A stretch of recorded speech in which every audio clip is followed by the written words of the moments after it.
என்னால என்னுடைய சுபாவத்தை கண்டினியூஸா எடுத்துட்டு போக முடிய மாட்டுது. எனக்குள்ள இருக்கிற சாந்த குணத்தை கண்டினியூஸா எடுத்துட்டு போக முடியலையே. இல்லைங்களா? கன்சிஸ்டன்சி சொல்லுவாங்க இல்லையா? தொடர்ச்சியாய்.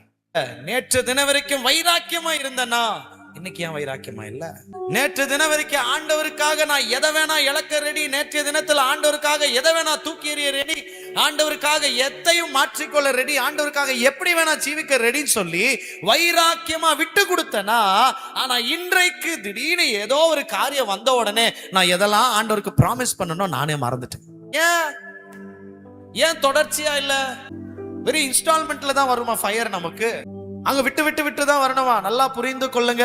பரிசுத்தம் உள்ளவன், நீதி செய்கிறவன், அநியாயம் செய்கிறவன் எல்லாம் புரிந்து கொள்ளுங்க. கடைசி காலம் வர வர வர வர ஆதியில நீ தப்பு செஞ்ச உடனே திடீர்னு ஆண்டவர் ஒரு ஆளை அனுப்பி தடுத்து நிறுத்தினார். ஆதியில தப்பு செய்யும் போது திடீர்னு உனக்குள்ள இருக்கிற மனசாட்சி மூலியமா தடுத்து நிறுத்தினார். அல்லது ஒரு தீர்க்கதரிசி ஊழியக்காரங்கள் மூலியமா ஆண்டவர் தடுத்து நிறுத்தினார். இதே மாதிரி தொடர்ச்சியா நடந்துட்டு இருக்கோம் நினைக்காதீங்க. ஒரு கட்டத்துக்கு பிற்பாடு இது மூணுமே வராது. ஒரு கட்டத்துக்கு அப்புறமா ஊழியக்காரன் வரமாட்டாங்க, சூழ்நிலைகளும் வராது. திடீர்னு ஆண்டவர் எது மூலியமா, மழை மூலியமா தடுப்பாரா இல்ல டிராபிக் மூலியமா தடுப்பாரா அப்படின்னு சொல்லி நீங்க எண்ணிக்கொண்டே இருக்காதீங்க. தப்பு செய்யற உன்ன போயிட்டே அப்படின்னு விட்டுருவார். அநியாயம் செய்கிற நீ, அசுத்தமா இருக்கிற நீ இருந்துட்டு போ. ஆனா பரிசுத்தம் உள்ளவனை இன்னும் பரிசுத்தமாகுவதற்கு கிருபை கொடுப்பார். நீ இன்னும் அதிகம் சுத்தமாகும்படி கர்த்தரே உனக்கு உதவி செய்கிறார். அல்லேலூயா. ஆனா என்னுடைய பரிசுத்தத்துல கன்சிஸ்டன்சி இருக்கணும், தொடர்ச்சி இருக்கணும், கண்டினியூவேஷன் இருக்கணும். ஆனா துண்டிப்பு இருக்கக்கூடாது. புரிஞ்சுங்களா? ஒரு பிரேக் இருக்கக்கூடாது. புரியுங்களா? ஒரு பிரேக் விட்டோம், கனி கொடுக்காத கொடிகள் என்ன பண்றார்? அவர் அதை அறுத்து போடுகிறார். அநியாயம் செய்கிற நீ போயிட்டே இரு, நான் மறுபடியும் உன்னை ஸ்டாப் பண்ண மாட்டேன். அவர்கள் இருதயத்தின் கடினத்திற்கே அவர்களை விட்டு விட்டேன். அல்லேலூயா. நல்லா புரிந்து கொள்ளுங்க. என்னுடைய பரிசுத்த ஜீவியத்துல பிரேக் இருக்கக்கூடாது.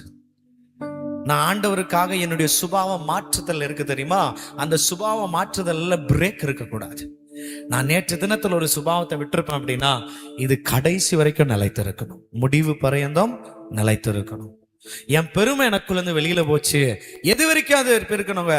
முடிவு பரியந்தம் அது எனக்குள்ள வரவே கூடாது. எத்தனை முறை தான் நம்ம விழுந்து விழுந்து எழுந்திருக்கிறது? இப்படி விழுந்து விழுந்து எழுந்துட்டே இருந்தோம்னா நல்லா புரிந்து கொள்ளுங்க, வசனங்கள் அட்வான்டேஜா எழுதுறக்கூடாது. நீதிமான் 7 தரம் விழுந்தாலும் எழுந்திருப்பான் அப்படின்னு சொல்லி வசனங்களை அட்வான்டேஜா எடுத்துட்டு, இல்லைங்களா, பாவம் பெருகிற இடத்துல கிருபை பெருகுது, இதெல்லாம் எடுத்துட்டு நம்ம வாயில பேசிட்டு நமக்கு நாமே ஆறுதல் படுத்திட்டு இருக்கலாம். ஒரு கட்டத்துக்கு அப்புறமா ஆண்டவர் உன் இருதயத்தின் கடினத்திற்கே உன்னை விட்டுருவார்.